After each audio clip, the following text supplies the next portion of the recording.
I'm 93 years old, and I need to tell you something that took me 69 years to understand. Something so fundamental that when I finally figured it out, I realized I had wasted most of my life measuring everything wrong. And the cruelest part? I only had about 5 years left to live the right way before my body started breaking down for good. Now I'm here at 93 with more clarity than I've ever had, but with almost no time left to use it. And that's exactly why I'm making this video. Because maybe if I tell you now, you won't waste 69 years like I did. When I was your age, I measured my life the way everyone does. By accomplishments, by possessions, by status, by how much money I made, how impressive my job was, how big my house was, how successful my children turned out. I kept score like life was a game, and I thought whoever died with the most points won. I spent decades adding things up, calculating my worth based on external metrics, and I genuinely believed this was how you were supposed to live. Work hard, achieve more, accumulate wealth, earn respect, build a legacy that people would remember. That was the game. That was the point. But at 69, something happened that shattered this entire framework. My younger brother died, Thomas. He was 66, perfectly healthy one day. Gone 3 weeks later, pancreatic cancer. By the time they found it, it was everywhere. And in those final weeks, when I sat next to his hospital bed watching him fade away, something shifted inside me that I can't fully explain. Thomas had lived a completely different life than me. Where I chased success, he chased experiences. Where I accumulated wealth, he accumulated friendships. Where I built a career, he built a life full of small, beautiful moments. And you know what haunted me as I watched him die? He had no regrets. None. He talked about sailing trips and late-night conversations and sunsets he'd watched and people he'd loved. He talked about feeling grateful for the life he'd lived. Meanwhile, I sat there thinking about all my achievements, and they felt hollow, empty, meaningless. When Thomas died, I went home and did something I'd never done before. I made a list. On one side, I wrote down everything I had accomplished: partner at the law firm, 3 houses, retirement accounts, investments, awards, recognition, a son who became a doctor, a daughter who married well, grandchildren in good schools. It was an impressive list, the kind of list that would make people think I had lived a successful life. Then on the other side, I wrote down what Thomas had. And you know what I realized? I couldn't measure his life the same way, because his life wasn't about accumulation. It was about depth. It was about presence. It was about connection. Things that don't fit neatly into columns or get added up into totals. That night, at 69 years old, I realized I had been using the wrong measuring stick my entire life. I had been measuring width when I should have been measuring depth.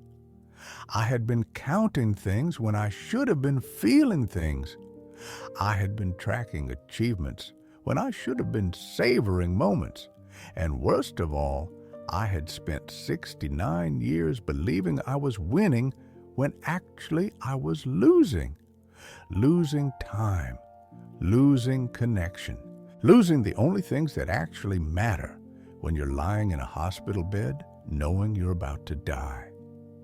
So I made a decision.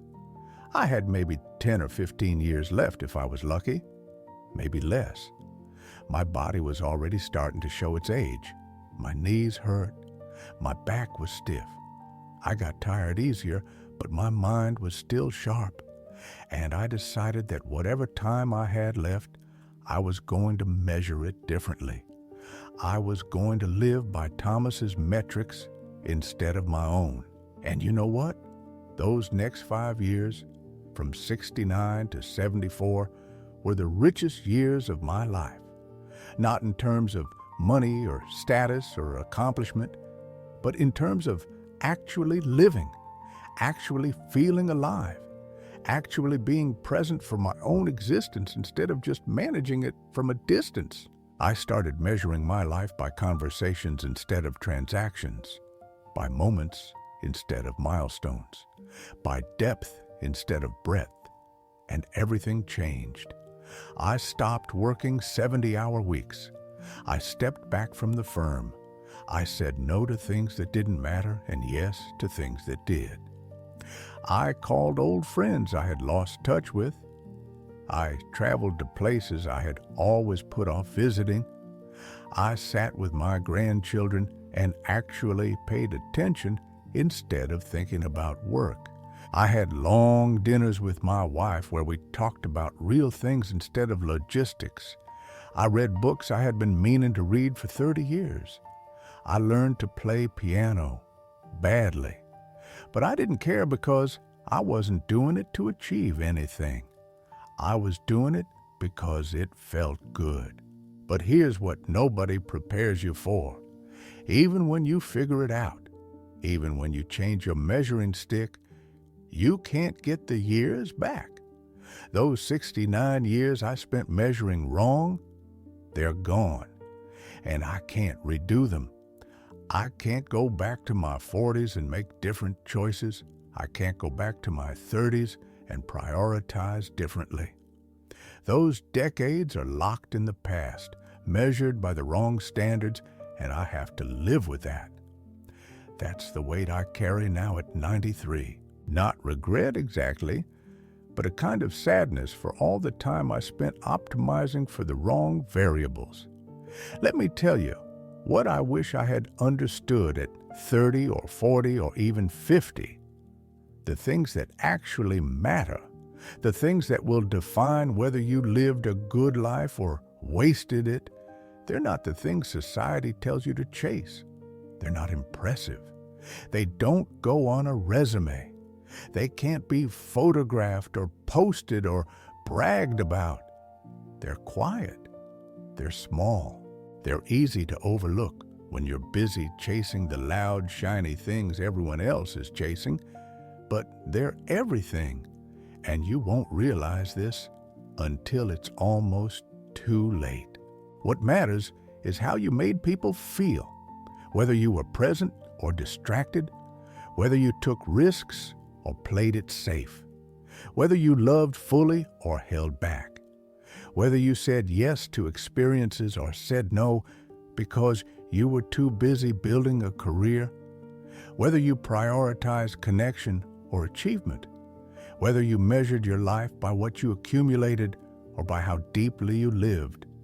These are the real metrics, and I spent 69 years ignoring them. My wife died 2 years ago, Helen. We were married for 68 years. 68 years sounds like forever, but I'm telling you, it wasn't enough. And you know what haunts me? For the first 50 years of our marriage, I was barely there, physically present but mentally absent, always thinking about work, always planning the next achievement, always optimizing for success instead of connection. It wasn't until those 5 years after Thomas died that I really showed up for her, that I really saw her, that I really listened when she talked instead of waiting for my turn to speak.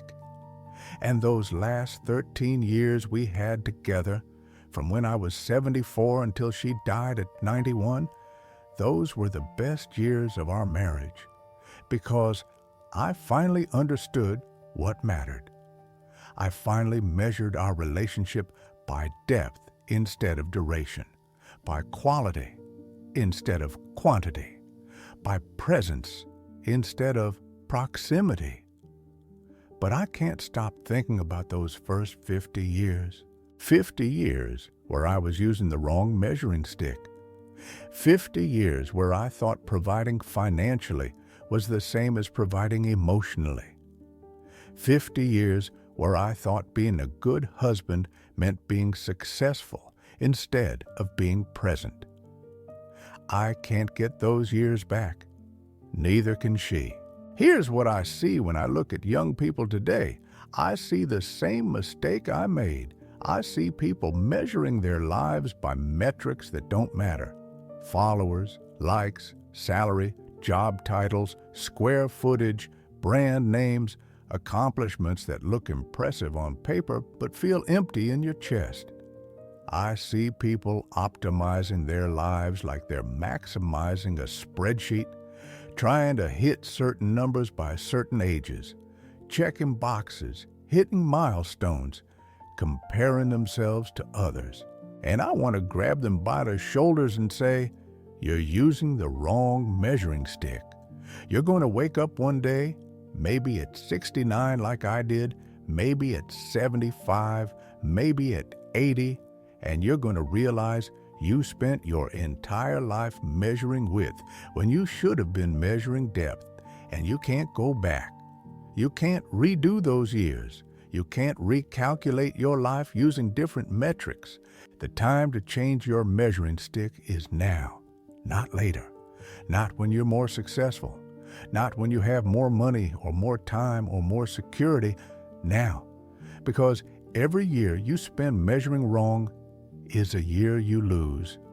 And unlike money or status or achievements, time doesn't compound. It just disappears. Let me tell you what I would measure if I could start over. I would measure how many deep conversations I had, how many times I was fully present instead of distracted, how many sunsets I actually watched instead of just being near while thinking about something else, how many times I told people I loved them, how many risks I took, how many experiences I said yes to, even when they were inconvenient or scary or didn't make logical sense, how many times I chose connection over achievement, how many moments I actually felt alive instead of just going through the motions. These are the metrics that matter, and they're not measurable in the traditional sense. You can't put them on a spreadsheet. You can't compare them to your peers. You can't post them on social media. They're private, they're internal, they're felt rather than counted. And that's exactly why most people ignore them. Because we've been trained to measure what's measurable and ignore what's not. But the things that aren't measurable are the only things that matter when you're at the end. I'm 93 years old. My body is breaking down. I can't walk without help. I sleep most of the day. My memory is starting to fade. I know I don't have much time left. Could be months, could be a year, maybe 2 if I'm very lucky. And you know what I think about? Not my achievements, not my career, not my houses or my money or my status. I think about moments. I think about the 5 years after Thomas died when I finally lived with the right measuring stick. I think about the 13 years I had with Helen after I figured it out. I think about conversations with my grandchildren where I was actually present. I think about the piano I learned to play badly just for the joy of it. I think about trips I took and books I read and long dinners where we talked about real things. And I think about all the years before that, all the decades I measured wrong, and I feel sad. Not angry, not bitter, just sad. Because I can see now with perfect clarity how much life I missed while I was busy measuring it wrong. How many moments I let slip by while I was optimizing for metrics that didn't matter. How many connections I failed to deepen because I was too busy chasing achievements. I can see it all now, but I can't change it. I can only tell you about it and hope you listen. So here's what I'm asking you to do right now. today. Look at how you're measuring your life. What metrics are you using? What are you optimizing for? What are you counting? What are you tracking? What are you trying to achieve? And then ask yourself honestly, are these the right metrics? Are these the things that will actually matter when you're 93 and running out of time? Are you measuring depth or just width? Are you measuring what matters or just what's measurable? And if you realize you're using the wrong measuring stick like I did, change it. Not next year. Not when things calm down. Not when you achieve the next goal. Now. Because every year you wait is a year you lose. And you can't get them back. You don't get a do-over. You don't get to recalculate at the end using different metrics. The only measurement that matters is the one you use while you're living. So measure wisely. Measure depth, not width. Measure presence, not productivity. Measure connection, not achievement. Measure how deeply you lived, not how impressively. Because I promise you, when you're at the end like I am now, the only thing that will matter is whether you were actually there for your own life or whether you spent it chasing metrics that didn't matter. Don't waste 69 years figuring this out like I did. Learn it now while you still have time to live it. Please learn from my mistake. Use the right measuring stick before it's too late.